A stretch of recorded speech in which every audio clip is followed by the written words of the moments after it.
I'm Amanda, 32, and my whole life changed at my father's retirement dinner last spring. The banquet hall glittered with success as my father Richard raised his crystal glass.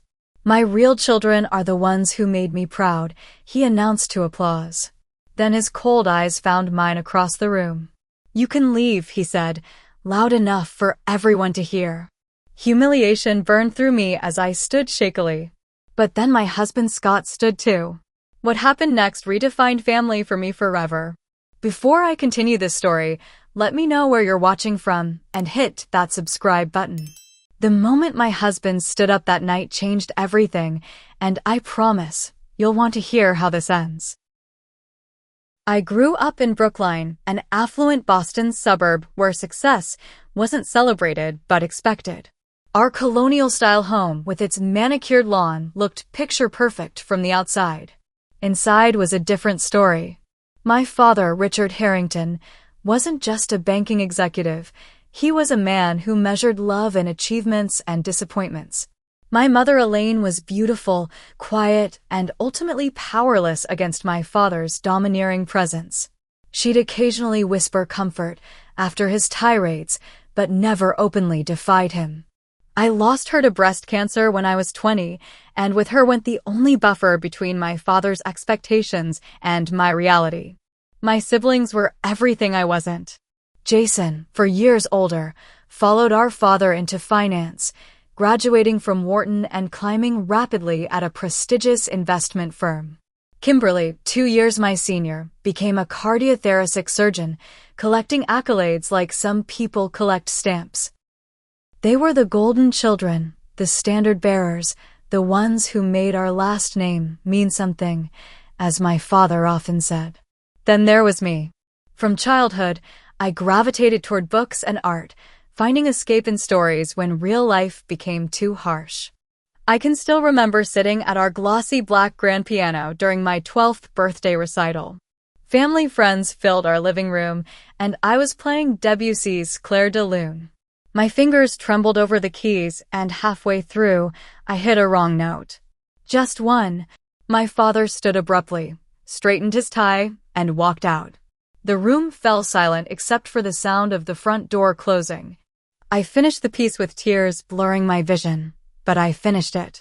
That moment defined our relationship. One mistake was all it took to be deemed unworthy. College brought temporary freedom. I studied literature at Amherst despite my father's insistence on business school. You're throwing your life away on fairy tales, he said when I showed him my acceptance letter. I still went, funding my education through scholarships and part-time jobs since he refused to pay for a useless degree. Those years taught me independence, but deepened my struggles with anxiety and self-worth. I'd accomplished something I was proud of, only to hear my father's voice in my head asking why it wasn't more. I dated occasionally, but relationships never lasted. I'd either pick men who reinforced my father's criticism or push away the good ones before they could discover I wasn't enough. Everything changed 3 years ago at a small bookstore in Cambridge. I was browsing the classic literature section when I reached for the last copy of a rare edition of Jane Eyre at the exact same moment as someone else. I looked up to find Scott Taylor with kind eyes and a warm smile that made something inside me settle for the first time. You take it, he insisted. Anyone hunting for Bronte deserves it more than me. We ended up talking for hours at the coffee shop next door. Scott was a software engineer who loved literature nearly as much as I did. He listened when I spoke. Actually listened without checking his watch or preparing his next argument. When I mentioned my dream of starting a small publishing house for overlooked authors, he didn't laugh or call it impractical. Instead, he asked thoughtful questions about my business plan. 6 months later, with Scott's encouragement and help with the financial projections, I launched Lighthouse Press. We specialized in literary fiction by diverse voices, starting small with just 2 titles our first year. By year 2, one of our books had won a regional award, and we'd expanded to publishing 6 titles annually. It wasn't making me rich, but it was making me proud. Scott and I'm married in a small ceremony at the Boston Public Library. My father didn't attend, claiming an important business meeting in Chicago. Jason sent an expensive but impersonal gift. Only Kimberly represented my side of the family, leaving immediately after the ceremony for a conference. They don't deserve you, Scott whispered as we danced at our reception, surrounded by friends and his loving family instead of mine. I hadn't spoken more than a few words to my father in nearly 2 years when the invitation to his retirement dinner arrived. After 40 years at First Atlantic Bank, Richard Harrington was stepping down as executive vice president, and there would be a formal celebration at the Hawthorne, Boston's most exclusive restaurant. We don't have to go, Scott said, watching my hands tremble as I read the thick cream-colored card. Maybe this is his way of reaching out, I said, though I didn't believe it. Maybe things will be different now that he's retiring. The night of the dinner, I stood before our bedroom mirror in a navy blue dress that had cost more than I'd usually spend. My hair was professionally styled, my makeup carefully applied to hide the shadows under my eyes from a week of stress-induced insomnia. "You look beautiful," Scott said, adjusting his tie in the mirror beside me. "I feel like I'm going to throw up," I admitted. A panic attack hit me just as we were about to leave. Scott sat with me on the edge of our bed, coaching me through the breathing exercises my therapist had taught me. His hand made slow circles on my back as my breathing gradually normalized. "We can still cancel," he reminded me. "No," I said, reapplying my lipstick with shaking hands. "I need to do this. I need to try one more time." As we drove downtown, Scott reached over and squeezed my hand. "Remember, no matter what happens tonight, you have people who love you for exactly who you are." I nodded, wishing I could believe him, but decades of conditional love had taught me otherwise. Deep down, I still thought I needed to earn the right to be loved, and tonight was one more chance to finally make my father proud. The Hawthorne stood like a beacon against the Boston skyline, its historic facade illuminated against the darkening spring evening. Scott handed our car to the valet, a young man in a crisp red uniform who opened my door with practiced elegance. As we approached the entrance, my heels clicked against the cobblestone walkway like a countdown. "Remember to breathe," Scott whispered, his hand steady at the small of my back. The maitre d' directed us to the private banquet room where my father's retirement celebration was already underway. Crystal chandeliers cast a golden glow over the crowd of about 70 people, most in formal attire, champagne flutes in hand. A string quartet played softly in the corner, nearly drowned out by the polite laughter and conversation of Boston's banking elite. I spotted Jason immediately, holding court near the bar. At 36, my brother had grown to resemble our father with his tailored suit and confident stance. He was surrounded by admiring colleagues, his gold cufflinks catching the light as he gestured while telling some story that had his audience chuckling appreciatively. "Amanda," he said when he noticed us, his smile not quite reaching his eyes. "Didn't think you'd make it." He offered Scott a brief handshake before turning to the group. "This is my little sister and her husband. Amanda does something with books, don't you?" Before I could answer, he continued. "Scott, these are some colleagues from Blackstone Investment. We just closed the Reynolds merger last week." The conversation immediately returned to finance, with Jason not bothering to include us. Scott gave my hand a gentle squeeze as we excused ourselves. We found Kimberly near the hors d'oeuvres table, elegant in a red dress that probably cost more than my monthly rent. She was showing off an enormous diamond engagement ring to 2 women I didn't recognize. "June wedding at the plaza," she was saying. Thomas wanted Tuscany, but I told him the humidity would be terrible for photos. She spotted me and paused briefly. "Amanda, you came." Her eyes flicked over my dress with subtle assessment. "Navy is so reliable." She introduced Scott and me to her fiancé, Thomas, a neurosurgeon with perfect teeth and a Harvard accent. The conversation revolved around their upcoming wedding and recent medical conference in Switzerland before Kimberly excused herself, to greet more important guests. Your siblings are exactly as advertised, Scott murmured as we moved away.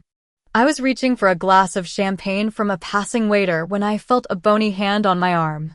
Aunt Patricia, my father's sister, pulled me into a stiff hug that smelled of expensive perfume and judgment. "Amanda, darling," she said, air-kissing near my cheek. "You look healthy." The slight pause communicated volumes. Aunt Patricia had always sided with my father, reinforcing his standards as reasonable rather than punishing. She leaned closer, her voice dropping. "Try to make him proud tonight. It's important to him, especially with all his colleagues here." Before I could respond, she was already moving toward Kimberly, exclaiming over the engagement ring. The banquet room was a showcase of wealth and power.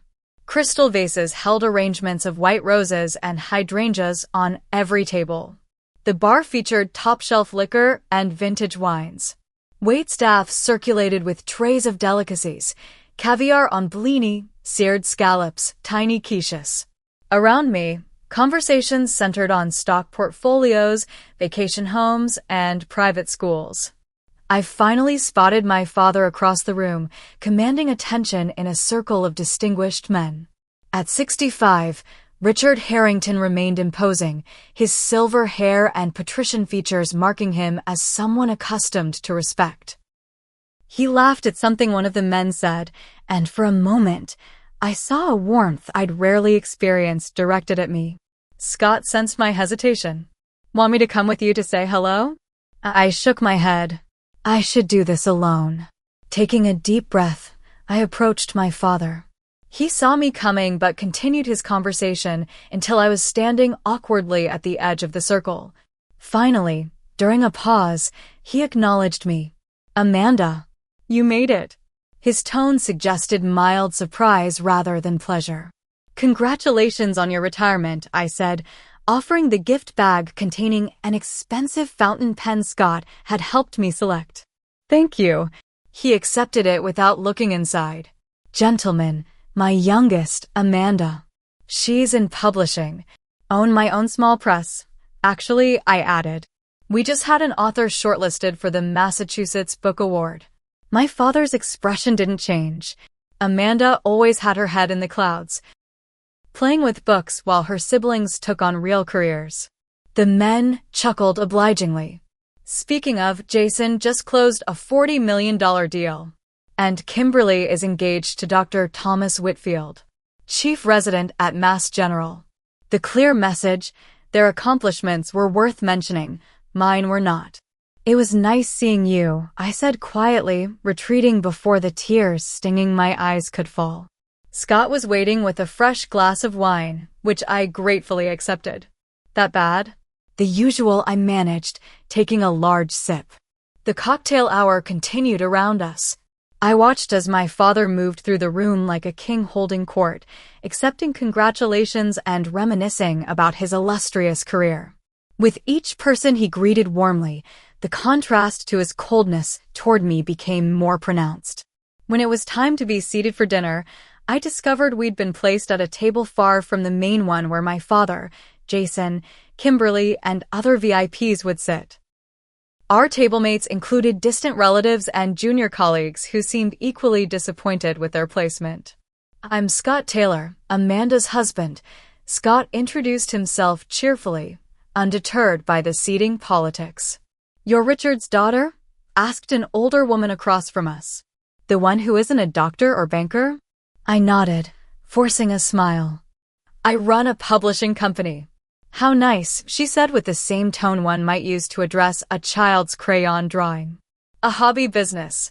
Throughout the three-course meal, I watched my father at the center table, laughing and engaged with those around him. Occasionally, he'd place a proud hand on Jason's shoulder or beam at something Kimberly said. It was a side of him I'd seen directed at my siblings, but never at me. Scott squeezed my hand under the table periodically, his silent support the only thing keeping me from walking out. The lamb was perfectly cooked, the wine exceptional, but everything tasted like ash in my mouth. After dessert was served, the formal speeches began. The bank's CEO spoke about my father's contributions, his vision, his leadership. A longtime colleague shared humorous anecdotes about their early days in finance. Jason gave a polished speech about our father's professional legacy, managing to make it primarily about himself in the process. And then it was my father's turn. The room quieted as Richard Harrington rose and approached the microphone, commanding the space with practiced ease. My heart beat faster, hoping against hope that this moment, this public reflection on his life and career, might include some small acknowledgement of me. "Thank you all for coming tonight," my father began, his voice carrying effortlessly through the banquet hall. Looking around this room, I see not just colleagues, but friends who have been part of a journey spanning 4 decades at First Atlantic Bank. He spoke eloquently about the changes he'd witnessed in the banking industry, about challenges overcome and successes achieved. He thanked mentors who had guided him and acknowledged those he had mentored in turn. The crowd was rapt, including me. This reflective, almost warm version of Richard Harrington was unfamiliar. "None of this would have been possible," he continued, his voice dropping slightly, "without the support of my late wife, Elaine." My breath caught. He rarely mentioned my mother since her death. "Elaine understood the sacrifices necessary for success," he said, a slight crack in his voice. "She was my foundation during the difficult early years, and I only wish she could be here tonight to see what her support helped build." I felt tears forming. This was the most emotion I'd seen from my father in years. Perhaps retirement had softened him, opened something long closed within him. Around me, people dabbed at their eyes. Scott's hand found mine under the table. My father cleared his throat, composure returning. But a man's true legacy isn't measured in dollars or deals.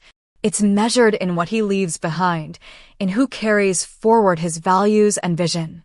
My heart lifted. Was this the moment he'd finally see me? Acknowledge my different but valid path? "I've been blessed in that regard," he continued, gesturing toward the main table. "Jason has exceeded every expectation, becoming not just an investment banker, but a true financial innovator. The Reynolds merger alone would be career-defining for most, but for him, it's just another achievement in a portfolio of excellence." Jason nodded, accepting the praise as his due. "And Kimberly," my father's voice swelled with pride, "saving lives daily as one of Boston's premier surgeons. Just last month performing a groundbreaking procedure featured in medical journals. Intelligence, discipline, precision. Everything I tried to instill." Kimberly smiled demurely, her engagement ring catching the light as she touched her perfectly styled hair. My father raised his glass higher. "So tonight, as I close one chapter of my life, I look with satisfaction at what matters most. My real children are the ones who made me proud." The room burst into applause. People turned to smile at Jason and Kimberly, who accepted the attention with practiced grace. I sat frozen, the words hitting me like physical blows. My real children. As if I wasn't his child at all. As if I didn't exist, or shouldn't. But worse was coming. As the applause died down, my father's gaze swept the room and landed directly on me. The temperature seemed to drop as our eyes met across the distance. "You can leave," he said, his voice perfectly audible in the now quiet room. At first, some guests looked confused, not understanding who he was addressing. Then heads began to turn toward me. Murmurs rippled through the crowd as realization dawned. My father had just publicly disowned me, my chest constricted painfully. The elegant room blurred around the edges, my vision tunneling. Blood rushed in my ears, drowning out everything except my father's cold stare and those 3 devastating words. Across the room, Aunt Patricia's hand covered her mouth, her eyes wide with shock. Apparently, even she hadn't expected this level of cruelty. Kimberly studied her manicure, refusing to look up. Jason wore a slight smirk, as if our father had delivered a particularly clever punchline. The silence stretched, becoming unbearable. Dozens of eyes bored into me, witnessing my humiliation. My legs felt leaden as I slowly pushed back my chair and stood on trembling limbs. The scrape of the chair against the floor sounded abnormally loud in the hushed room. Shame burned through me like acid. This wasn't just another private disappointment. This was public rejection, a declaration that I was unworthy of even being present. I'd spent my life trying to earn my father's approval, and in one moment, he'd made it clear that I never would. I gripped the edge of the table, steadying myself, desperately fighting the urge to run or burst into tears. I wouldn't give him the satisfaction of breaking down. If I had to leave, I would do so with whatever dignity I could muster. Then came the sound that changed everything, the scrape of another chair beside me. Scott stood, his movement deliberate and unhurried. His face, when I glanced at him through my haze of humiliation, showed not embarrassment, but quiet fury. A confused murmur spread through the room. My father's expression darkened, his jaw tightening at this unexpected development. He hadn't anticipated resistance to his decree, certainly not from my husband, whom he'd always viewed as an irrelevant addition to an already disappointing branch of the family tree. "Sit down," my father commanded, addressing Scott directly for perhaps the first time that evening. "This doesn't concern you." But Scott didn't sit. Instead, he straightened to his full height, his shoulders back, his gaze locked with my father's across the room. The tension was palpable, electric. No one moved. No one spoke. And then Scott did something that would forever divide my life into before and after. Scott reached for his water glass and spoon with deliberate calm. The soft ping of metal against crystal cut through the uncomfortable silence, drawing every eye in the room. The universal signal for attention before a toast. My father's face flushed with anger at this breach of protocol. This was his night, his moment, his carefully orchestrated display of power. Scott had just challenged that in the most civilized yet unmistakable way. "What do you think you're doing?" my father demanded, but his voice had lost some of its authority. Scott ignored him, waiting until the room was completely silent, every guest frozen in anticipation of this unexpected turn. His hand was steady as he set down the spoon, his expression composed but determined. I'd never seen this side of him before, this quiet, immovable strength. "I'd like to make a toast," Scott began, his voice clear and carrying, "to the woman Richard Harrington failed to see." Gasps rippled through the crowd. My heart hammered against my ribs. Beside me, an elderly woman whispered, "Oh my goodness," to her companion. For those who don't know me, I'm Scott Taylor, Amanda's husband. And since Richard has shared his perspective tonight, I'd like to share the truth about the daughter he just told to leave. My father stepped forward. "That's enough. Security will escort you out." "By all means," Scott replied evenly. But I wonder how the Boston Globe would report on Richard Harrington having his own daughter and son-in-law forcibly removed from his retirement party. "I'm sure your banking colleagues would find that fascinating." My father froze, his gaze darting around the room at his professional peers. His reputation had always been paramount. Scott had found the one leverage that would work. 3 years ago, Scott continued, Amanda founded Lighthouse Press with her own savings and a small business loan that she qualified for without any family connections. Last year, they published Salt and Stone, which was not only shortlisted for the Massachusetts Book Award, but was just optioned for a film adaptation. Murmurs of interest swept through the crowd. This was news even to me. Scott must have received the call today and been waiting to surprise me. What Richard failed to mention is that Amanda's press has provided a platform for voices that major publishers overlooked, including veterans, immigrants, and yes, people who grew up in emotionally abusive homes. Scott's gaze never wavered from my father. Their literacy program has put books in the hands of over 3,000 underprivileged children in Boston's poorest neighborhoods. I felt a surreal detachment, as if watching a scene in a movie rather than my own life unfolding. Scott was publicly defending me, cataloging achievements my father had dismissed or never bothered to learn about. While Jason was crushing it on Wall Street and Kimberly was advancing her medical career, it was Amanda who took a leave of absence from college to care for her mother during cancer treatment. Amanda who sat by Elaine's hospital bed reading her favorite poems when she was too weak to hold a book herself. My throat tightened at the memory. Those quiet hours with my mother had been sacred, painful, precious. What Richard doesn't know, Scott continued, his voice taking on an edge, is that the down payment for Jason's first New York apartment came from Amanda's college fund. She gave it to him when his credit was destroyed after that gambling problem he worked so hard to hide from Daddy.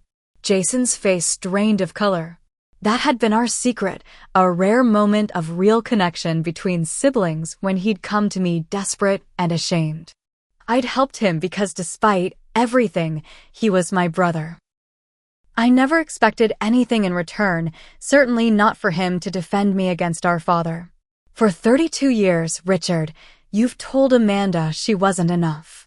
Too sensitive, too artistic, too different from the path you prescribed.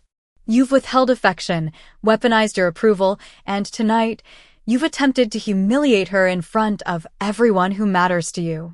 Scott looked around the room, addressing the guests directly now. But here's what you should know about family. Real family doesn't require performance reviews. Real family doesn't measure love and achievements. Real family sees you, supports you, and stands with you even when it's difficult. Especially when it's difficult. My father found his voice. You have no right to speak this way in front of my colleagues and friends. You don't know anything about our family. I know enough, Scott replied. I know that a man who publicly rejects his daughter at his retirement dinner isn't celebrating a legacy.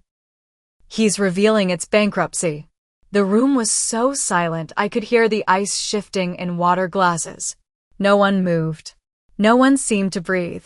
Scott turned to me then, his eyes softening. Amanda is the strongest person I know. Not because she met her father's impossible standards, but because she survived them and became herself anyway. He raised his water glass one final time, turning back to my father.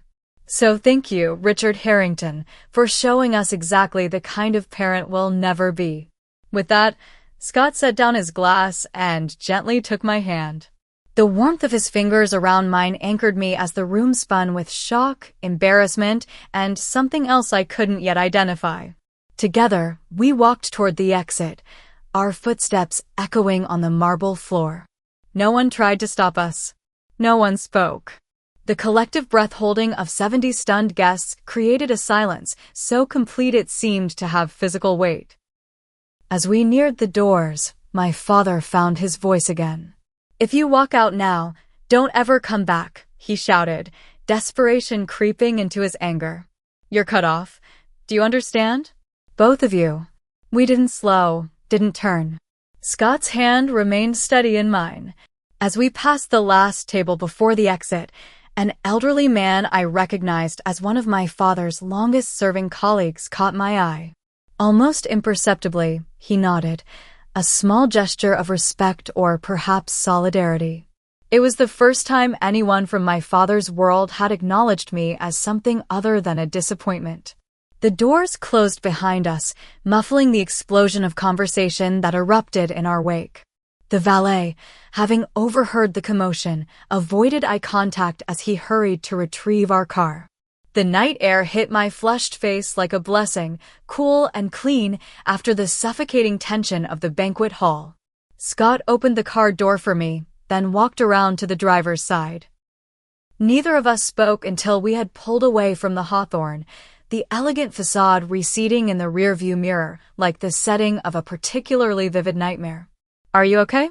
Scott finally asked, his voice gentle in the darkness of the car. I wasn't. I was shattered, humiliated, and strangely, impossibly relieved.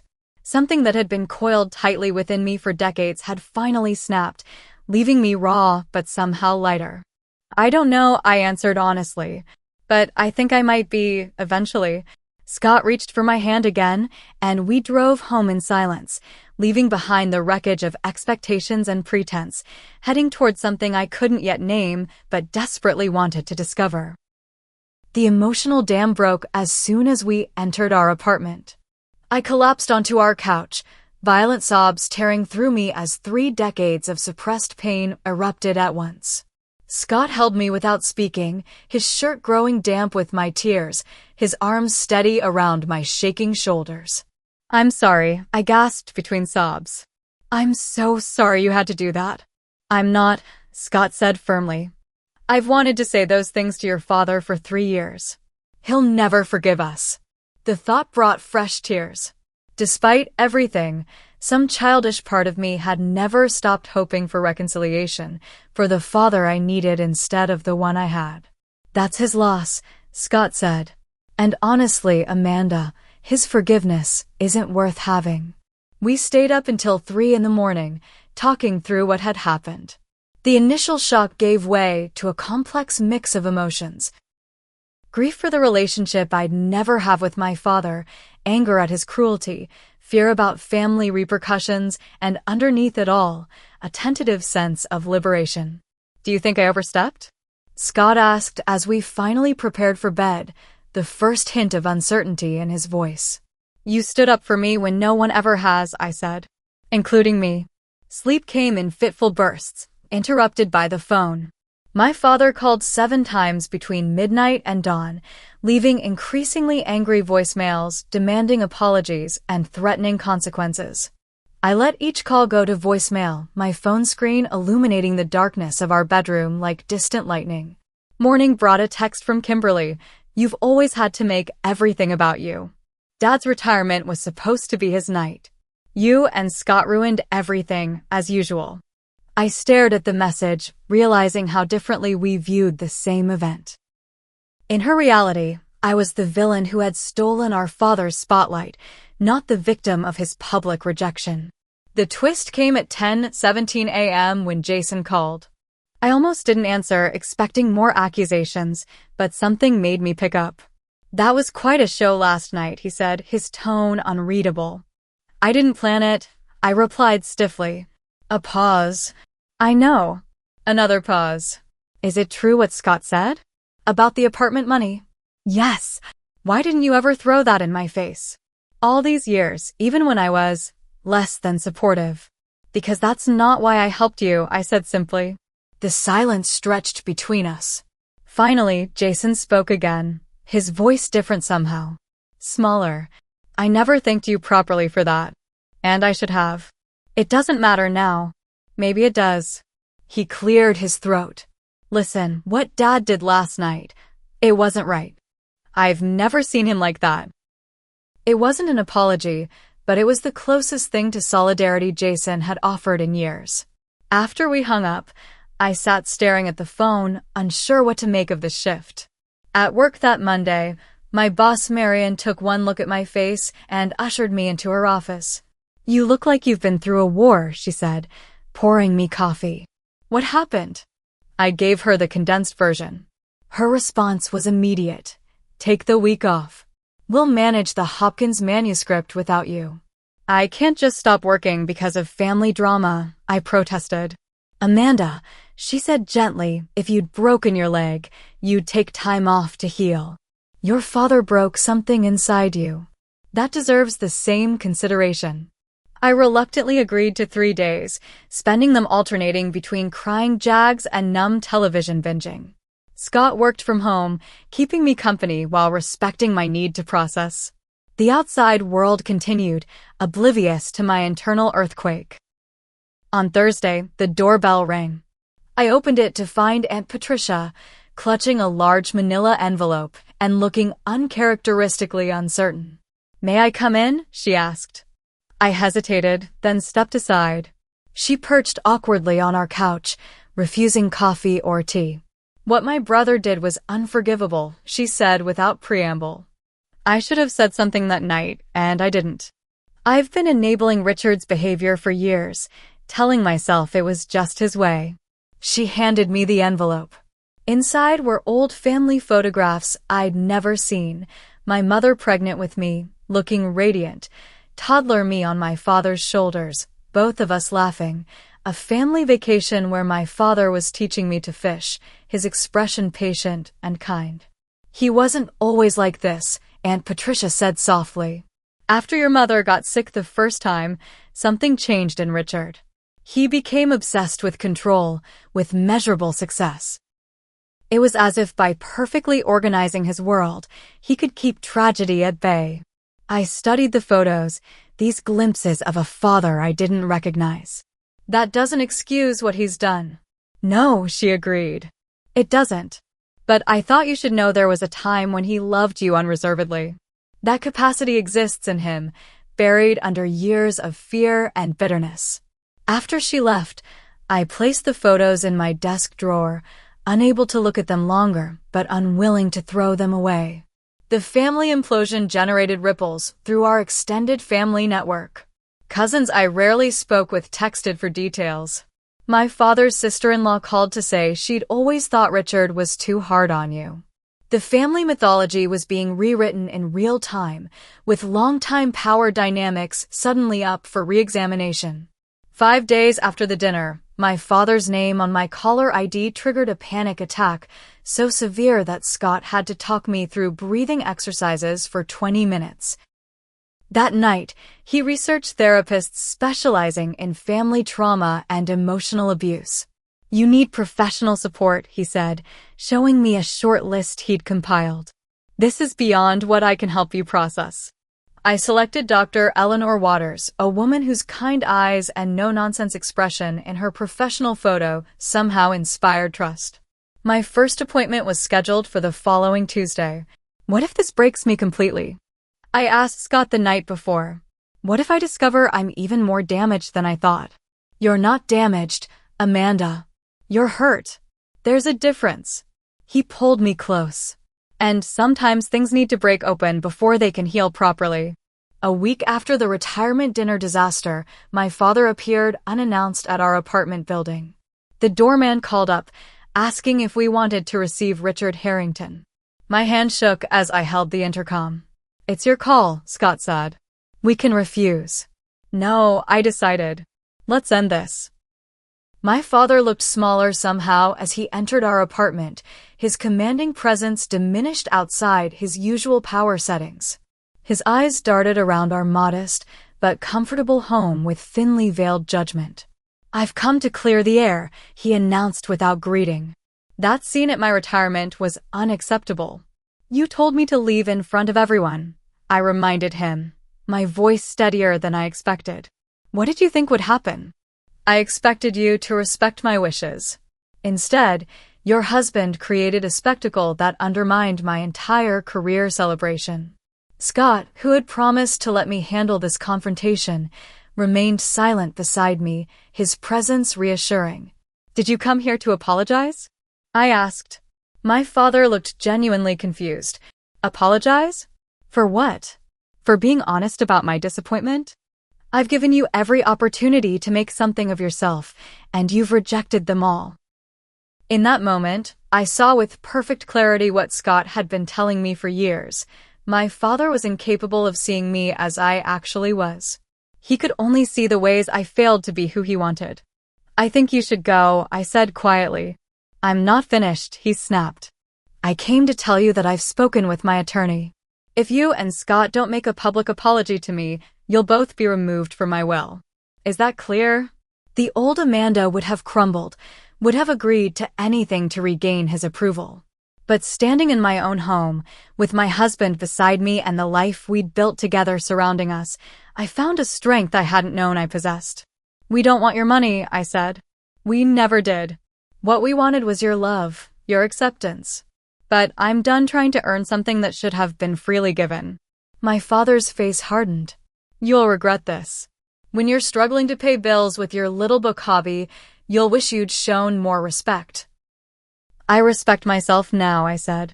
That's enough. He stormed out, slamming our door hard enough to rattle the pictures on the wall. One fell, the frame cracking as it hit the floor. It was a photo from our wedding day, Scott and I laughing as we fed each other cake. I knelt to pick it up, carefully removing the broken glass. Symbolic, I murmured. What is? Scott asked. The only thing that broke was the frame. We're still intact. He helped me clean up the shards, neither of us speaking of my father again that night. Instead, we ordered takeout, opened wine, and discussed whether Portland might be a good place for a fresh start.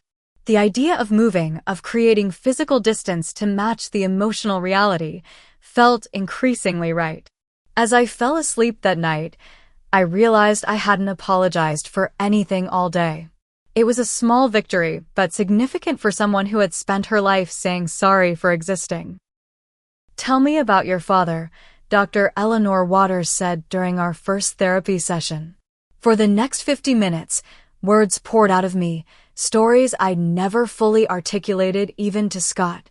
Dr. Waters listened without judgment, occasionally jotting notes. At the end of the session, she looked at me thoughtfully. Amanda, have you ever heard of emotional abuse? That simple question began a 3-month journey through family dynamics, trauma responses, and the slow process of reclaiming my self-worth. Dr. Waters helped me see patterns I'd normalized, my father's conditional love, my siblings' roles in our dysfunctional system, my own adaptive behaviors that had once protected me but now limited me. Healing isn't linear, she warned me. You'll have setbacks. Days when the old beliefs feel more real than the new ones. That's normal. She was right. There were mornings I woke up convinced I was fundamentally flawed, afternoons when criticism from a client sent me spiraling into self-doubt, evenings when I checked my phone hoping for a message from my father despite everything. The panic attacks continued, sometimes triggered by specific reminders of my father, sometimes appearing without obvious cause. After particularly severe episodes, Dr. Waters suggested medication might help. It doesn't have to be forever, she explained. Think of it as a tool while your nervous system learns new patterns. The low-dose anti-anxiety medication made a noticeable difference within weeks. The constant background hum of dread quieted. Sleep came easier. I found myself laughing more freely with Scott, engaging more confidently at work. Meanwhile, Scott and I researched Portland in earnest. The vibrant literary scene, progressive values, and physical distance from Boston all appealed to us. We created spreadsheets comparing neighborhoods, housing costs, and potential office spaces for Lighthouse Press. Are we running away? I asked Scott one night as we scrolled through Portland rental listings. We're running toward something, he corrected. There's a difference. Our decision solidified when Scott received an unexpected job offer from a Portland-based tech company developing publishing software. The position came with a significant salary increase and the option to work remotely 3 days a week. It's like the universe is confirming our plan, he said, showing me the email. We set a 6-month timeline for the move, giving us time to wrap up projects in Boston and transition the business thoughtfully. I was explaining these plans to Marion when her eyes widened at something over my shoulder. Amanda Taylor? A woman approached my desk, her expensive perfume announcing her before her voice did. I'm Vivian Newell. I was your father's executive assistant for 15 years. My stomach tightened. If my father sent you. She shook her head. Richard has no idea I'm here. I retired last month, so he can't fire me for this conversation. She glanced around. Is there somewhere we could talk privately? Over coffee in a nearby cafe, Vivian shared stories that confirmed my worst suspicions and revealed new dimensions to my father's behavior. His perfectionism and cutting remarks weren't limited to me. They extended to his staff, particularly women. He'd reduced junior associates to tears, taken credit for others' ideas, and held grudges for years over minor infractions. The night of that retirement dinner, 3 longtime colleagues approached me separately to say they'd always thought Richard was unnecessarily harsh with you, Vivian confided. Your husband's speech, it resonated with many people who'd experienced your father's darker side. Why are you telling me this? I asked. Vivian stirred her coffee thoughtfully. Because for 15 years, I watched you try to win the approval of a man who moves the goalposts every time someone gets close. I watched you blame yourself for his inability to show love. And I stayed silent. She reached across the table, briefly touching my hand. I'm not staying silent anymore. That conversation with Vivian was unexpected validation, external confirmation that I hadn't imagined or exaggerated my father's treatment. It strengthened my resolve to build a new life unshackled from his influence. In the following weeks, I reached out to cousins on my mother's side whom I'd lost touch with after her death. To my surprise, many welcomed the reconnection. My mother's sister Judith invited Scott and me for a weekend at her Connecticut home, where she shared family stories and photographs I'd never seen. Your mother would be so proud of the woman you've become, Aunt Judith told me, showing me my mother's college journals. She was an artist too, you know, before she met your father and adopted his priorities. This glimpse into my mother's unfulfilled creative ambitions created a new sense of connection with her. I'd always thought my artistic tendencies came from nowhere, an anomaly in a family of practical professionals. Learning they were an inheritance from my mother felt like reclaiming a piece of my identity. For months after the retirement dinner incident, I was giving a speech at a small literary event about Lighthouse Press's mission to amplify overlooked voices. Halfway through, I realized I was speaking confidently without the constant internal editing and self-doubt that had previously accompanied any public appearance. You were magnificent, Scott said afterward as we celebrated with a group of authors and industry colleagues. I didn't picture my father's disapproving face once, I marveled. Not even when I stumbled over that author's name. It was a breakthrough, Dr. Waters acknowledged in our next session.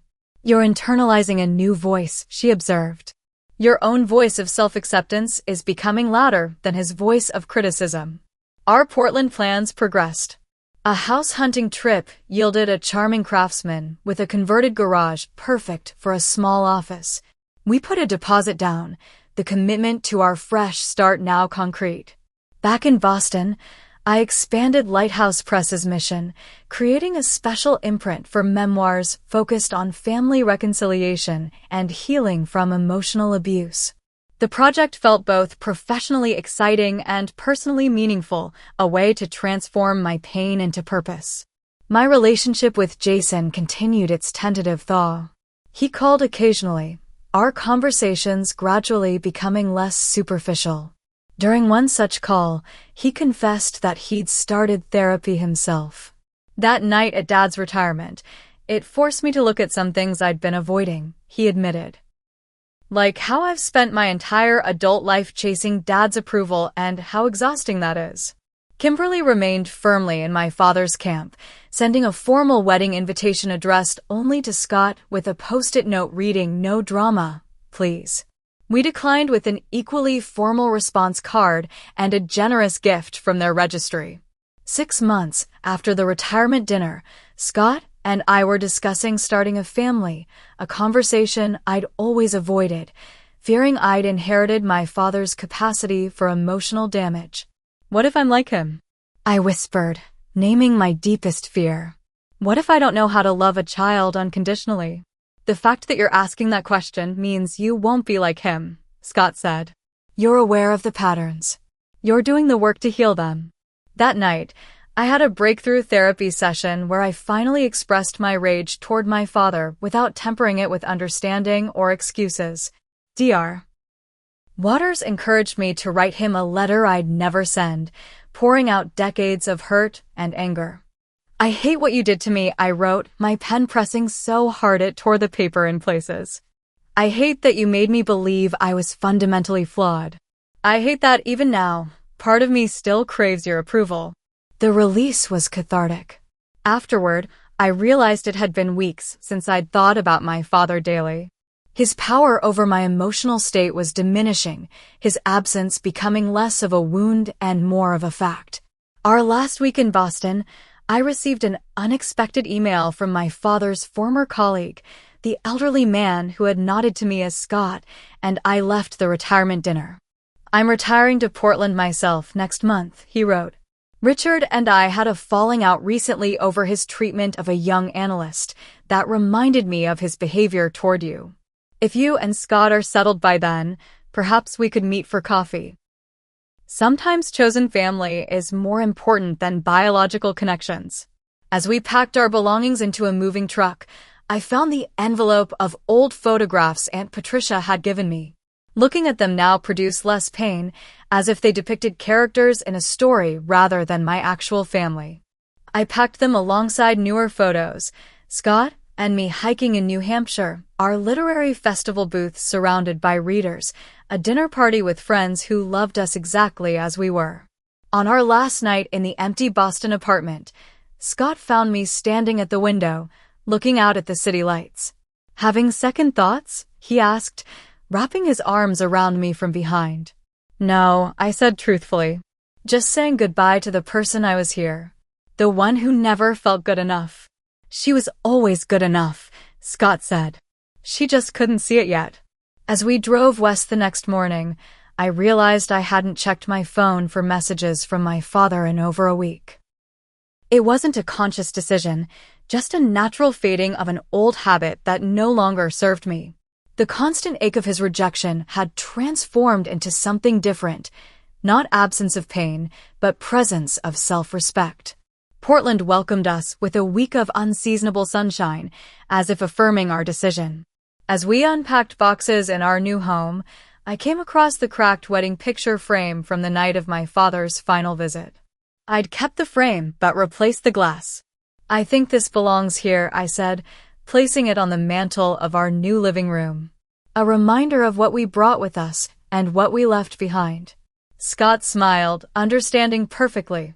The past made us who we are, he said, but it doesn't get to decide who we become. 1 year after my father's retirement dinner, I stood in our Portland kitchen cradling a glass of sparkling cider. Through the window, I could see Scott grilling on our back deck, surrounded by our new friends and chosen family. Spring sunshine filtered through cherry blossoms, casting dappled light across our yard. The past year had brought changes I couldn't have imagined that painful night in Boston.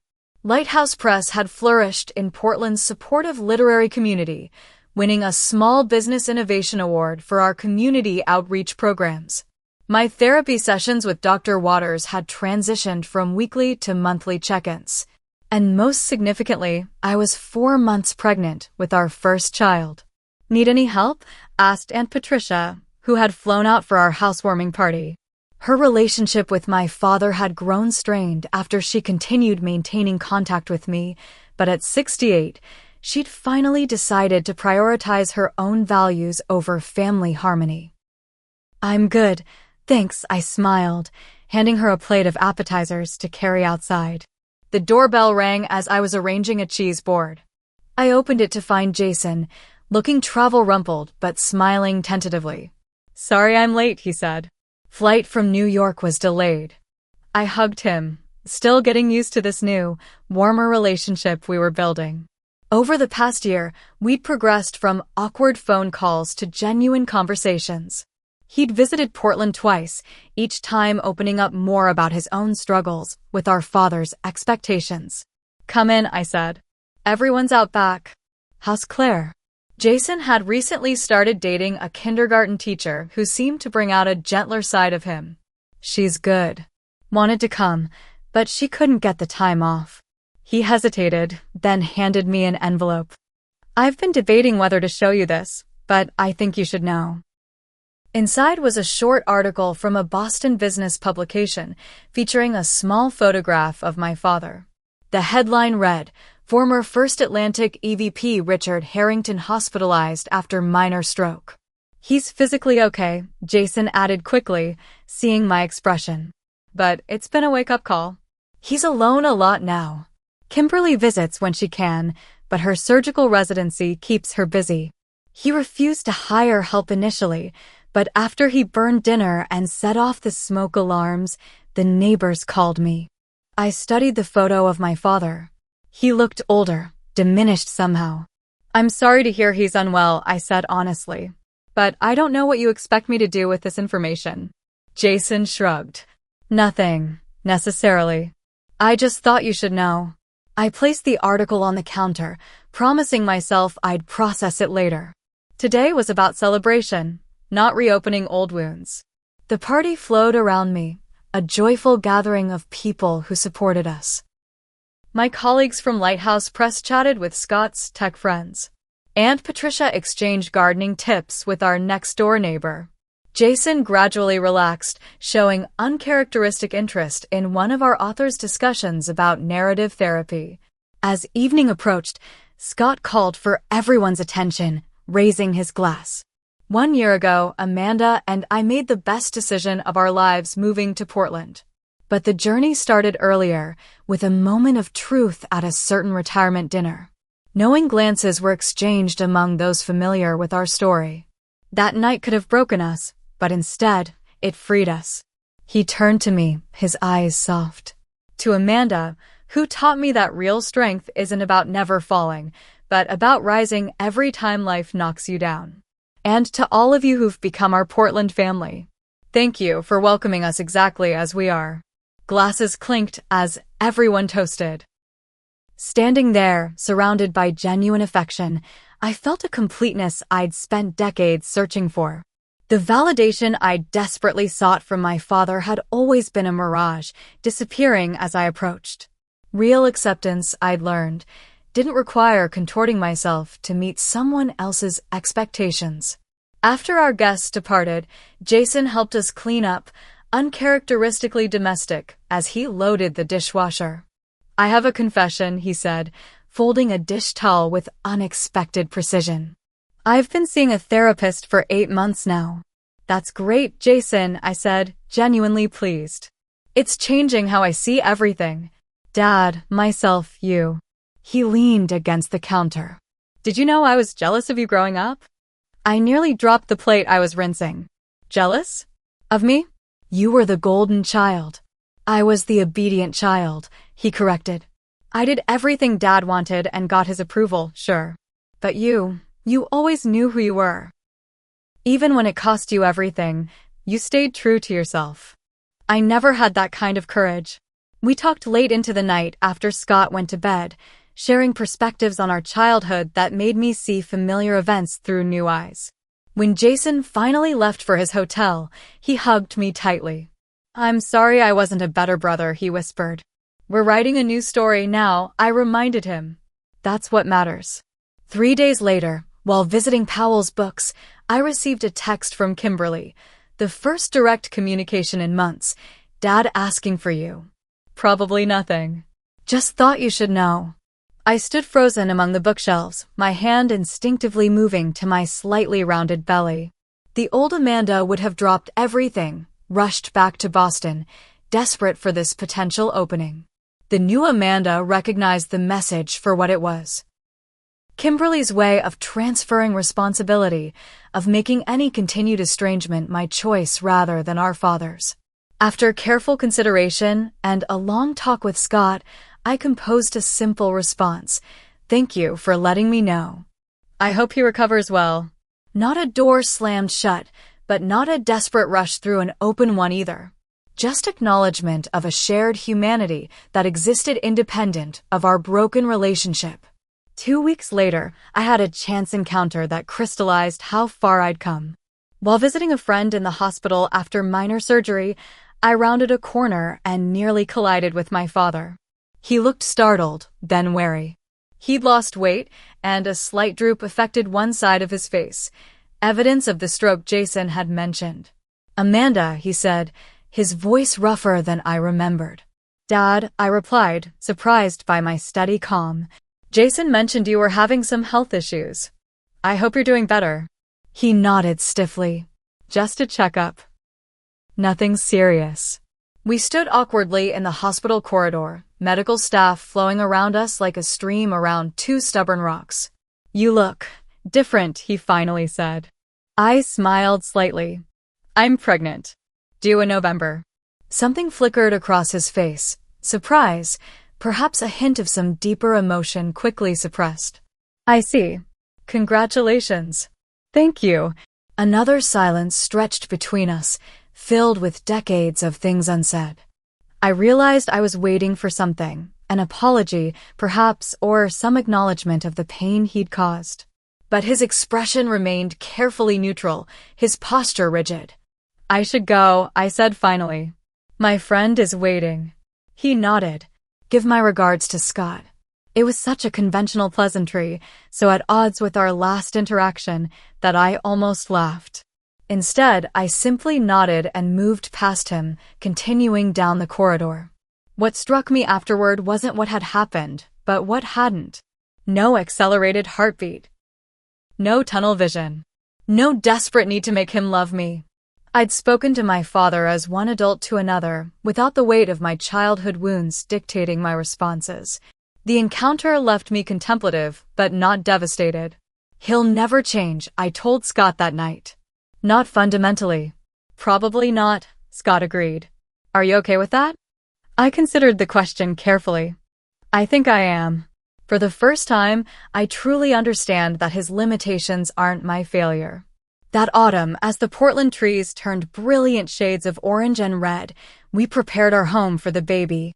Jason visited twice, bringing impractically extravagant gifts for his future niece or nephew. Aunt Patricia sent handmade quilts and regular updates on family news, including the gossip that my father had been seeing a woman from his church, a widow who apparently tolerated his difficult personality. "Good for him," I said when I heard, genuinely meaning it. His happiness or unhappiness no longer defined my own. In late November, our daughter Lily Eleanor Taylor was born after 20 hours of labor. Holding her for the first time, I was overwhelmed by a love so fierce and unconditional it brought tears to my eyes. "She's perfect," Scott whispered, gently touching her tiny fingers. Looking at our daughter's peaceful face, I made a silent promise. She would grow up knowing she was enough, exactly as she was. Her worth would never be tied to achievements or conformity to someone else's vision. She would be loved for her authentic self, whatever shape that took. Jason flew in to meet his niece the following week, awkwardly cradling her with a mixture of terror and wonder. "She has mom's eyes," he observed, touching her cheek gently. "I thought so too," I said, glad someone else had noticed the connection to our mother. He hesitated, then added, "I told Dad about her." He didn't say much, but he asked to see a picture. I nodded, neither encouraged nor distressed by the information. My father was now a peripheral figure in my story, no longer its defining force. As Christmas approached, we held a small dinner for our chosen family, friends who had become essential to our Portland life, Jason and his now serious girlfriend Claire, and Aunt Patricia. Our home glowed with warmth and laughter. Lily passed from loving arms to loving arms as we shared food and stories. After dinner, as we gathered in the living room with dessert, Scott proposed a toast. "To family," he said simply. "Not just the one we're born into, but the one we create through love and choice." "To family," everyone echoed, glasses raised. Looking around at these people who accepted me completely, who saw my strengths and weaknesses and loved me anyway, I finally understood the lesson of that painful retirement dinner a year and a half ago. What had seemed like an ending, the final rejection by my father, had actually been a beginning. By standing up and walking out with Scott that night, I'd taken the first step toward finding my true home. Lily began to fuss, and I excused myself to nurse her in the quiet of her nursery. Rocking gently in the chair Scott had restored for us, I studied my daughter's perfect face and felt a peace I'd never known before. "You will never have to earn my love," I whispered to her. "It's already yours, completely and forever." In that moment, I realized I had given myself the same gift, unconditional acceptance of who I was, separate from achievement or external validation. The journey hadn't been easy, and there were still difficult days, but I had found my way to a truth that had eluded me for 32 years. I was enough. I had always been enough.